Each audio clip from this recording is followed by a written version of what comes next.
ఎంతోమంది యువత దానికి బానిసలైపోయి తమ ప్రాణాలు కోల్పోతూ ఉన్నారు.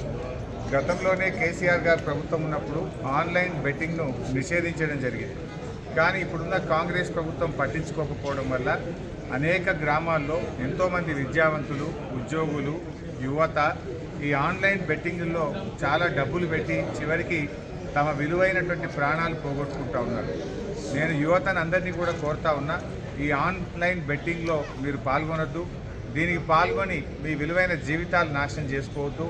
మీరు పైకి రావడానికి కష్టపడండి, బాగా చదవండి, బాగా పరీక్షలు రాయండి, మీ కాళ్ళ మీద మీరు నిలబడే విధంగా స్వయం ఉపాధి కార్యక్రమాలు చేయండి. ఈ షార్ట్ కట్ మెథడ్లో ఎవరు కూడా పైకి రాలేరు. ఆన్లైన్ బెట్టింగ్లో ఎవరు డబ్బు సంపాదించే వాళ్ళు ఉండరు. ఆన్లైన్ బెట్టింగు మీ డబ్బు పోతుంది, కుటుంబ పరువు పోతుంది, చివరికి మీ ప్రాణాల మీదకి వస్తుంది. మిమ్మల్ని కన్న తల్లిదండ్రులు, మీ భార్య పిల్లలు, వాళ్ళ జీవితాలను దృష్టిలో పెట్టుకోండి. ఆన్లైన్ బెట్టింగ్లోకి వెళ్ళి దానికి వ్యసనానికి లోనైపోయి మీ భార్య పిల్లలకు ఇబ్బంది కాకుండా, మీ తల్లిదండ్రులకు ఇబ్బంది కాకుండా మీరందరూ కూడా దానికి దూరంగా ఉండాలని చెప్పి నేను యువతను ప్రత్యేకంగా కోరుకుంటా ఉన్నాను.